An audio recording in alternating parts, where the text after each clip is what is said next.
3 tahun sudah Arman dan Dinda menikah. Rumah tangga mereka terlihat biasa saja di mata orang-orang, tak kurang satu apapun. Arman bekerja sebagai pegawai administrasi kantor kecamatan, sementara Dinda membuka toko kecil di depan rumah. Namun, sejak 6 bulan terakhir, Arman mulai merasa ada yang berbeda. Setiap minggu pagi, Dinda selalu berpamitan untuk ke pasar. Bukan hal aneh, tentu saja, mengingat ia perlu belanja untuk kebutuhan warung dan dapur. Tapi yang membuat Arman curiga, Dinda selalu pulang lebih lama dari biasanya. Ia pergi sejak pukul 7 dan baru pulang menjelang zuhur. Ketika ditanya, jawabannya selalu normatif, tadi sekalian mampir ke rumah teman, ngobrol bentar. Yang membuat Arman makin curiga, Dinda selalu pulang dengan wajah yang lebih segar dari ketika ia berangkat. Bahkan terkadang dengan riasan yang tampak diperbarui. Ia juga lebih sering terlihat memeriksa ponselnya, dan ketika Arman mendekat, ia buru-buru menutup aplikasi atau mengunci layar. Arman mencoba menepis pikirannya. Tapi rasa penasaran dan gejolak di hatinya tak bisa ia redam. Ia mencintai Dinda, tapi ia tahu, cinta tak seharusnya buta. Minggu berikutnya, Arman mengambil keputusan. Ia sengaja mengambil cuti hari Senin agar bisa mengawasi Dinda dengan lebih leluasa. Pagi itu, ia berpura-pura sakit kepala agar Dinda tak mengajaknya ikut ke pasar. Dinda pun berangkat seperti biasa, mengenakan gamis motif bunga dan tas kecil selempang yang biasa ia bawa. Begitu Dinda pergi, Arman langsung keluar lewat pintu belakang, menaiki sepeda motornya dan mengikuti dari kejauhan. Ia menjaga jarak, berhenti di tikungan, dan terus mengawasi. Dinda tak langsung menuju pasar. Ia justru berbelok ke arah kota, jalan yang tak biasa ia lewati jika ingin belanja. Arman mengikutinya sampai sebuah hotel melati di pinggiran kota. Dadanya berdebar keras saat melihat Dinda turun dari motor, lalu menghampiri seorang pria yang sudah menunggunya. Pria itu memeluknya sebentar sebelum mereka masuk ke lobi hotel. Arman nyaris tak percaya dengan apa yang dilihatnya. Tangannya gemetar, napasnya tersengal. Ia menahan amarah dan air mata. Ia mengenali pria itu, Aditya, mantan pacar Dinda saat SMA. Selama seminggu penuh, Arman mengumpulkan bukti. Ia datang lagi ke hotel yang sama di minggu berikutnya, menyamar sebagai tamu dan mencatat waktu kedatangan Dinda dan Aditya. Ia memotret dari jauh, merekam video pendek, dan menyimpan semuanya dalam sebuah folder tersembunyi di laptop. Arman juga menyelidiki media sosial Aditya. Ia menemukan beberapa postingan samar, seperti fotokopi 2 cangkir di meja hotel, caption bernada nostalgia, dan komentar-komentar dari akun tak dikenal. Semua semakin menguatkan kecurigaannya. Malam-malam Arman dipenuhi gelisah. Ia mulai menjaga jarak dari Dinda, meskipun istrinya seolah tak menyadarinya. Hatinya hancur, tapi ia menunggu saat yang tepat untuk membuktikan semuanya di depan mata. Ia menghubungi sahabat lamanya, Benny, seorang anggota ormas di daerahnya, yang biasa membantu penggerbekan kasus-kasus perselingkuhan. Mereka menyusun rencana. Minggu pagi, Arman kembali mengikuti Dinda. Kali ini ia membawa Benny dan 2 orang saksi dari ormas. Mereka menunggu di dekat hotel, bersiap dengan kamera dan ponsel. Pukul 8.30 pagi, Dinda dan Aditya tiba dan masuk ke kamar yang sama. Arman menunggu 15 menit sebelum mereka naik. Jantungnya berdebar hebat, tubuhnya berkeringat meski udara pagi masih sejuk. "Siap?" bisik Benny.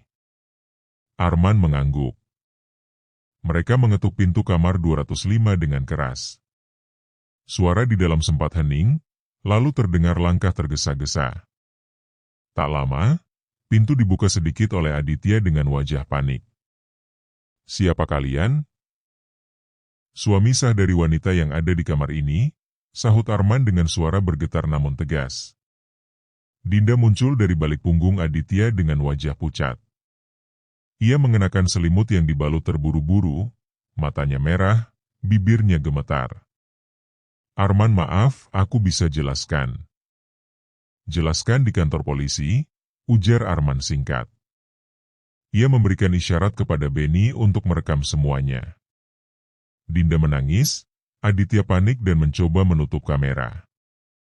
Tapi semuanya sudah terlambat. Berita penggerebekan itu menyebar cepat di lingkungan mereka. Video berdurasi 2 menit itu beredar di grup-grup WhatsApp, menampilkan Dinda yang tertangkap basah bersama mantan pacarnya. Reaksi warga beragam, mulai dari simpati kepada Arman hingga kecaman terhadap Dinda. Arman memilih diam. Ia tak ingin memperpanjang aib, tapi ia juga tak sanggup lagi hidup bersama seseorang yang mengkhianatinya. Dinda akhirnya mengakui semuanya. Ia mengaku merasa kehilangan cinta yang dulu pernah begitu dalam dengan Aditya. Mereka bertemu secara tak sengaja di pasar, lalu mulai rutin berkomunikasi. Dari obrolan, berlanjut ke kopi darat, dan berujung pada perselingkuhan. "Aku merasa nyaman, Mas. Tapi aku salah. Aku terlalu bodoh." Dinda menangis dalam sidang mediasi pertama mereka di kantor KUA. Arman memandangi Dinda lama. Dalam hatinya masih ada sisa cinta, tapi ia tahu, rasa itu tak cukup untuk memperbaiki kepercayaan yang sudah hancur. "Kita cukup sampai di sini, Din. Kita pernah bahagia, tapi kita juga harus tahu kapan berhenti sebelum semuanya jadi racun." Perceraian mereka disahkan 2 bulan kemudian. Arman kembali menjalani hidupnya perlahan, berusaha menyembuhkan luka yang dalam. Dari peristiwa itu, ia belajar bahwa cinta harus diiringi dengan kejujuran. Tanpa itu, segalanya akan hancur, pelan, tapi pasti. 2 bulan berlalu sejak perceraian Arman dan Dinda. Rumah yang dulu terasa hangat kini kosong dan sunyi. Arman tinggal sendirian, lebih banyak menghabiskan waktu di kantor dan menghindari pembicaraan soal masa lalunya. Namun meski bibirnya diam, luka di hatinya belum sepenuhnya sembuh. Suatu pagi, Arman menerima pesan dari nomor tak dikenal. "Maafkan aku, Mas. Aku tahu aku salah, tapi aku rindu." Arman menghapus pesan itu tanpa membalas. Ia tahu siapa pengirimnya. Dinda. Sementara itu, Dinda tinggal bersama orang tuanya. Ia kehilangan segalanya, rumah, status istri, bahkan rasa hormat dari tetangga. Tapi yang paling menghantuinya adalah kenyataan bahwa Aditya, pria yang menjadi alasan perselingkuhannya, perlahan mulai menjauh. Pria itu ternyata hanya datang untuk melampiaskan nostalgia, bukan cinta yang sejati. Aditya mulai menunjukkan wajah aslinya. Ia tak lagi lembut, sering menghilang, bahkan mulai meminjam uang dari Dinda. Ia tak pernah membalas pesan dengan cepat dan kerap menghindar saat Dinda mengajak bicara serius. Hingga suatu hari, Dinda mendapati Aditya bersama wanita lain di sebuah kafe, tertawa dan bersenda gurau. Dinda terpukul. Ia sadar, ia meninggalkan suami yang setia demi cinta palsu. Ia menangis sejadi-jadinya malam itu, di kamarnya yang sempit di rumah orang tua. Ia mencoba menghubungi Arman lagi, tapi tak ada jawaban. Bahkan pesan singkatnya pun centang 2 tanpa balasan. Di sisi lain, Arman mulai membenahi hidupnya. Ia mengikuti pelatihan kerja di luar kota, mengenal orang-orang baru, dan perlahan membuka hati. Dalam satu pelatihan, ia bertemu dengan Lestari, seorang janda muda yang kehilangan suaminya dalam kecelakaan. Mereka sering berbicara, saling mendengarkan, dan tanpa sadar menumbuhkan rasa nyaman. Suatu hari Minggu, saat Arman dan Lestari berjalan-jalan di taman kota, mereka tanpa sengaja bertemu Dinda. Dinda berdiri terpaku, menatap Arman yang tampak lebih segar dan bahagia. Ia mendekat, dengan ragu. "Arman?" katanya pelan. Arman hanya mengangguk sopan. Lestari memegang lengan Arman, menyadari situasi yang tak nyaman itu. "Aku minta maaf. Aku tahu aku tak pantas bicara. Tapi aku hanya ingin bilang, aku menyesal. Aku kehilangan segalanya. Arman menatapnya sebentar. Din, aku sudah memaafkanmu. Tapi itu tak berarti aku harus mengulang masa lalu. Dinda menunduk, air matanya jatuh. Lestari menarik lembut tangan Arman, dan mereka melanjutkan langkah, meninggalkan Dinda yang kini hanya tinggal bayang-bayang dari masa lalu. Dinda kembali ke rumah, duduk di depan cermin, menatap wajah yang dulu ia rawat demi pria lain. Kini, semua sudah sirna. Aditya menghilang, Arman bahagia bersama orang lain, dan dirinya hanya ditemani kesepian. Ia mulai mengisi hari dengan memperdalam agama, mengikuti pengajian ibu-ibu, dan membantu di warung ibunya. Perlahan, ia mencoba menebus dosa dan memperbaiki diri. Tapi ia tahu, penyesalan tidak selalu mendapat kesempatan kedua. Arman dan Lestari semakin dekat. Lestari membawa warna baru dalam hidup Arman, mengajaknya tertawa dan membuka lembaran yang lebih sehat dan tulus. Mereka tak tergesa-gesa, tapi berjalan beriringan. Setahun setelah perceraian, Arman dan Lestari menikah dalam acara sederhana di rumah Lestari. Tak banyak tamu, hanya keluarga dan sahabat dekat. Namun kebahagiaan yang mereka rasakan jauh lebih dalam daripada pesta mewah. Dinda mendengar kabar pernikahan itu dari media sosial. Ia hanya tersenyum pahit. Ia menulis di buku hariannya. Semoga kamu bahagia, Mas. Maaf karena pernah menyakitimu. Aku akan terus memperbaiki diri, walaupun tak bisa mengulang segalanya. 2 tahun telah berlalu sejak Arman menikah dengan Lestari. Hidup mereka damai, penuh canda tawa, dan saling pengertian. Lestari menjadi ibu yang penyayang untuk anak sematawayangnya dari pernikahan sebelumnya, dan Arman belajar menjadi ayah yang baik. Meski kadang kenangan masa lalu menghampiri, Arman memilih untuk fokus ke masa depan. Namun di balik ketenangan itu, Dinda masih bergulat dengan perasaan bersalah dan kehilangan. Ia menjalani hidup yang lebih religius, namun tak bisa menepis luka yang ia ciptakan sendiri. Dalam diam, ia memantau kehidupan Arman dari jauh, melalui media sosial, cerita tetangga, hingga sesekali lewat dunia maya. Sebuah reuni SMA diselenggarakan. Awalnya Arman enggan hadir, tapi Lestari meyakinkannya untuk sekadar silaturahmi. Ia datang bersama istri dan anak tirinya, tampak rapi dan penuh percaya diri. Di aula sekolah, banyak wajah lama yang hadir. Gelak tawa dan nostalgia memenuhi ruangan. Namun, di sudut ruangan, sepasang mata terus memperhatikannya. Dinda.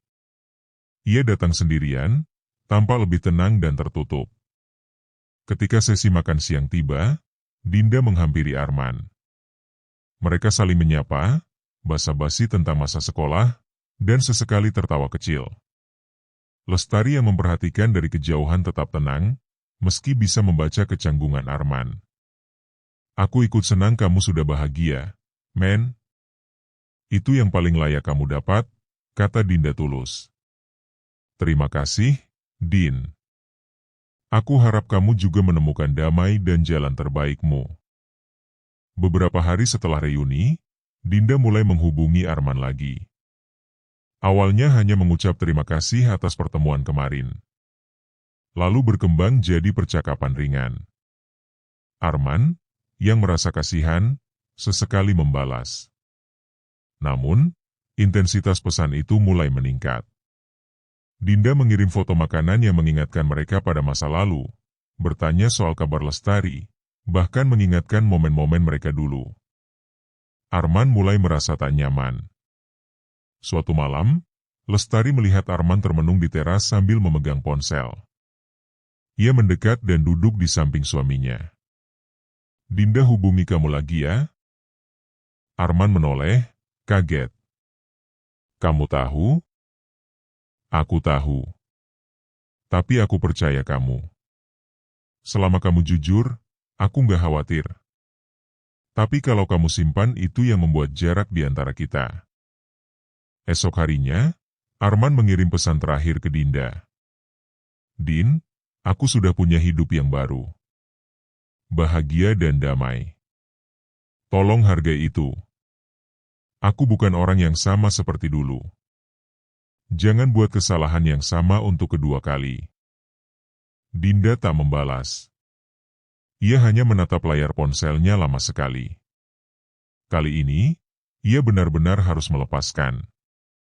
Ia menangis, tapi juga tersenyum pahit. Ini adalah penutup yang sesungguhnya. Ia memutuskan untuk pindah kota. Menjauh dari kenangan, dari godaan masa lalu, dan membuka lembaran baru. Ia mulai menjadi relawan di sebuah yayasan sosial, mengajar anak-anak jalanan, dan perlahan menemukan makna baru dari hidup. Arman dan Lestari duduk di halaman rumah sore itu. Anak mereka bermain bola di taman kecil depan rumah. Angin lembut berhembus, dan suara adzan maghrib terdengar dari kejauhan. Aku bersyukur kamu ada di hidupku, kata Arman memandang Lestari. Dan aku bahagia kamu tidak pernah menyerah. Meski kamu pernah terluka, kamu tetap jadi orang baik. Arman tersenyum. Ia tahu, hidup bukan tentang menghapus masa lalu, tapi bagaimana berdamai dengannya dan membangun masa depan yang lebih baik. Dari luka, ia belajar tegas. Dari pengkhianatan, ia belajar memaafkan. Dan dari cinta yang tulus, ia belajar bahwa rumah bukan tempat tinggal, tapi tempat hati merasa pulang. 3 tahun telah berlalu sejak pernikahan Arman dan Lestari. Kehidupan mereka kini semakin stabil. Arman diangkat sebagai kepala tata usaha di kantor kecamatan, sementara Lestari membuka usaha catering kecil-kecilan di rumah. Mereka dikenal sebagai pasangan yang harmonis dan penuh kasih. Namun suatu hari, sebuah kabar mengejutkan datang. Aditya, pria yang dulu menjadi penyebab retaknya rumah tangga Arman dan Dinda, ditemukan tewas di sebuah hotel kecil karena overdosis. Kabar itu menyebar cepat di media sosial dan masuk ke grup-grup warga. Arman hanya diam, menatap layar ponselnya tanpa ekspresi. Ia tak membenci Aditya, tapi berita itu seperti membuka kembali luka lama. Di sisi lain, Dinda kembali disebut-sebut, karena ditemukan beberapa barang pribadinya di kamar tempat Aditya meninggal. Tak lama, rumor mulai beredar. Beberapa akun anonim menyebarkan kabar bahwa Dinda ikut terlibat dalam kematian Aditya. Beberapa bahkan menyebut nama Arman, seolah ia punya motif dendam lama. Meski Arman tahu itu hanya fitnah, ia resah.